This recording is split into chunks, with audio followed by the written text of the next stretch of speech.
Last video में हमने देखा था कि रिटायरी पार्टनर को जो अमाउंट पे करनी है वो कैसे कैलकुलेट करनी है और उसकी पेमेंट कैसे करनी है, फुली अमाउंट पेड करनी है, इक्वल इंस्टॉलमेंट या फिर पार्शियल पेमेंट। ये जो क्वेश्चन है पार्शियल पेमेंट के अकॉर्डिंग है। फटाफट 31 मार्च 2024 की बैलेंस शीट गिवन है और बी की रिटायरमेंट बताई गई है सेम डेट को।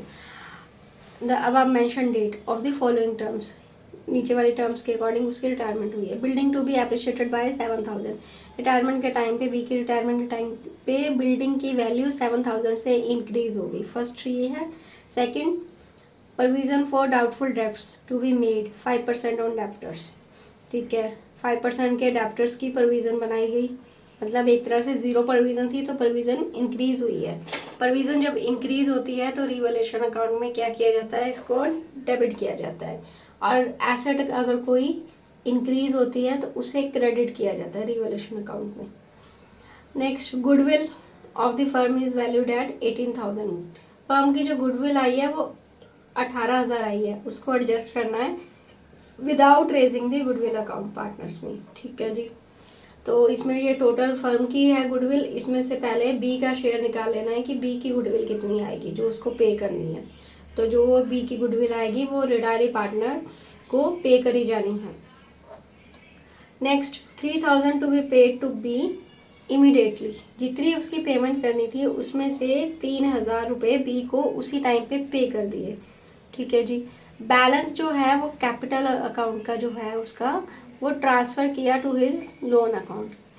मतलब इस टर्म का मतलब है कि जितनी उसकी टोटल पेमेंट बनती है उसमें से 3,000 उसको कैश में पे कर दिया और बाकी जो अमाउंट रिमेनिंग बची है उसको उसके बी के लोन अकाउंट में ट्रांसफ़र कर दिया, वो अभी पे नहीं करा। इसे बोलते हैं पार्शियल पेमेंट का क्वेश्चन।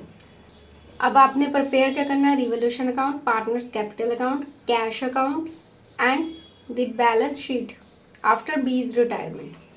चलिए फटाफट से क्वेश्चन सॉल्व कर लेते हैं। रिवॉल्यूशन अकाउंट पहले बनाते हैं। फर्स्ट आएगी टर्म एप्रिसिएशन वाली, अप्रिशिएटेड बाय 7,000। बिल्डिंग एप्रिशिएट हुई है बाय बिल्डिंग अकाउंट 7,000 से। ठीक है, प्रोविजन बनाई है, जीरो प्रोविजन थी, प्रोविजन इंक्रीज हुई है 5% से। डेप्टर्स कितने के थे, 8,000 के। 8,000 का 5% हमने निकाल लिया, वो आ गया आपका 400। वो आ गई आपकी डेबिट होगी प्रोविजन, क्योंकि जब भी प्रोविजन इंक्रीज होती है, जीरो थी ना प्रोविजन, थी नहीं बैलेंस शीट में, मतलब जीरो थी, जीरो से इंक्रीज होकर 5% बढ़ी है, 400 रुपीज़ जीरो से बढ़ गई है। तो प्रोविजन जब इंक्रीज होगी तो डेबिट, डिक्रीज होगी तो क्रेडिट होगी। ये इसके रिगार्डिंग भी, जो रिवैल्यूएशन के रिगार्डिंग मैंने वीडियो भी बना रखी है, मेरे चैनल पर जाके आप देख सकते हो। नेक्स्ट, गुडविल इसमें नहीं आएगी, जो पेमेंट करी है वो भी रिवैल्यूएशन में नहीं आएगी। तो रिवॉल्यूशन अकाउंट की टर्म्स आ गई हैं, अब इसको क्लोज करना है। क्रेडिट का टोटल उसमें से माइनस कर दो डेबिट का, तो आ गया 6,600। 6,600 तीनों पार्टनर्स में डिस्ट्रीब्यूट करना है, including retiree partner A B C, और रेशो आएगी ओल्ड रेशो 3:1 के अकॉर्डिंग। 6,600 को तीनों पार्टनर्स में इक्वली डिस्ट्रीब्यूट कर दिया, तो ये बन गया आपका रिवॉल्यूशन अकाउंट। इसके बाद बनाना है पार्टनर्स कैपिटल अकाउंट।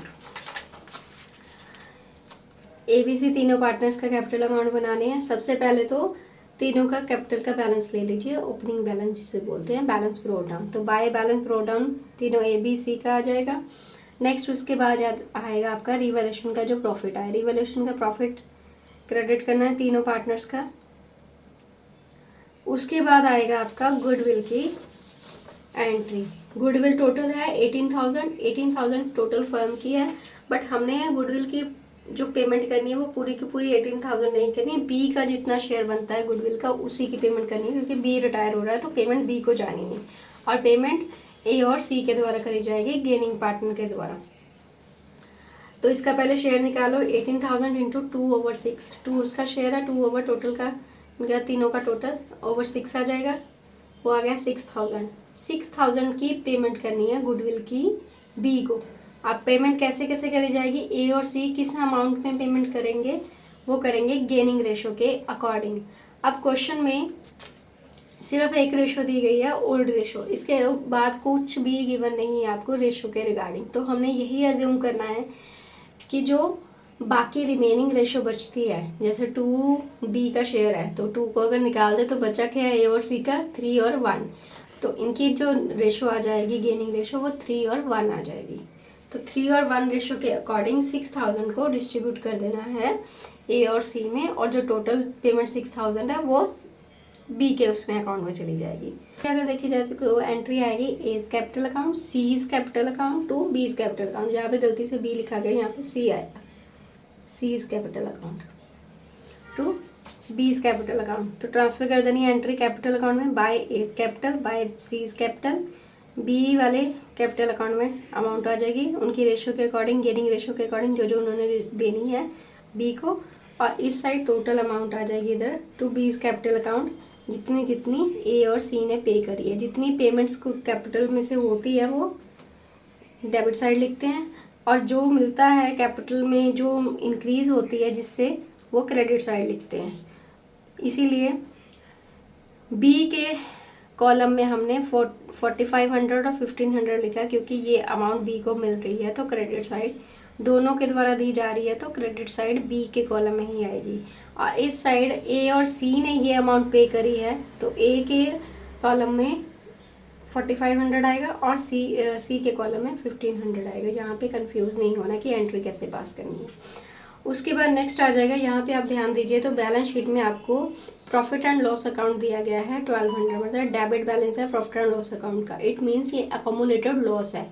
जब भी अकोमुलेटेड लॉस क्वेश्चन में मेंशन हो और कुछ साइलेंट हो इसके रिगार्डिंग क्वेश्चन, तो पूरे का पूरा डिस्ट्रीब्यूट कर दो तीनों पार्टनर्स में, सारे पार्टनर्स में ओल्ड रेशो के अकॉर्डिंग। लॉस है तो लॉस मतलब पेमेंट होनी है, लाइबिलिटी बनती है तो डेबिट साइड आएगा to profit and loss account accumulated loss. Ratio 3:1, 3:1 में तीनों में बांट देना है, बी को भी इंक्लूड करना है क्योंकि उसकी भी लाइबिलिटी बन रही है पे करने की। उसके बाद नेक्स्ट लास्ट एंट्री आएगी ये 3000 की जो कैश में पेमेंट हुई है बी को, कैश में पेमेंट हुई है तो यहाँ पे आ जाएगा टू कैश अकाउंट 3000 बी के उसमें।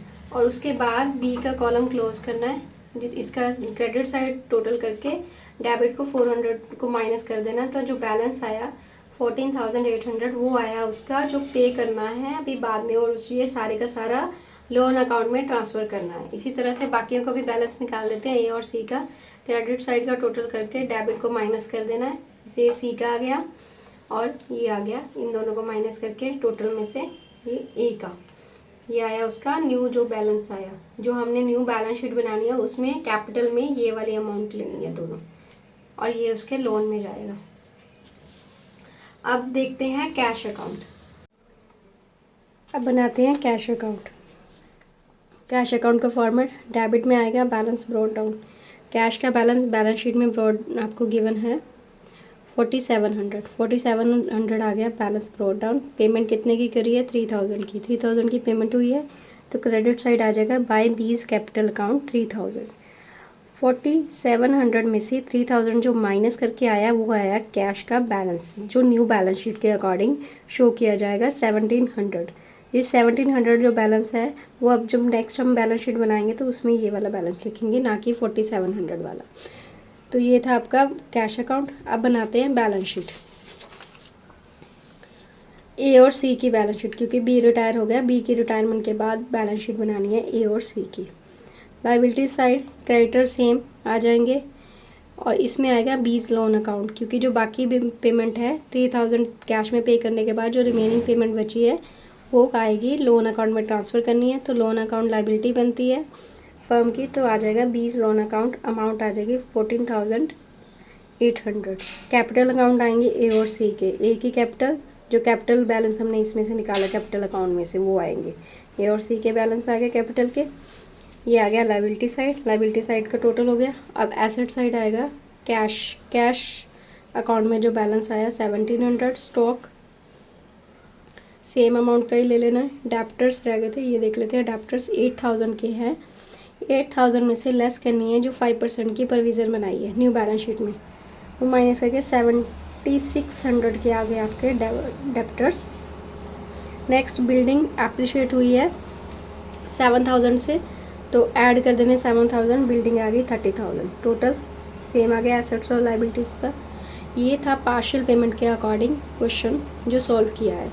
अगर फुली पेड अमाउंट हो तो यहाँ पे मेंशन होगा, क्वेश्चन में ही मेंशन किया जाएगा कि सारी की सारी जितनी भी अमाउंट उसकी ड्यू हुई है वो सारी की सारी पे कर दो। जब पे करनी है तो उस टाइम पे जितनी भी बैलेंस आएगा कैपिटल अकाउंट का, जैसे बी का कैपिटल का अकाउंट का जो बैलेंस आया है उसको लोन अकाउंट में ट्रांसफ़र नहीं करना, उसकी एंट्री वहीं पे पेमेंट की एंट्री आ जाएगी यहाँ पे।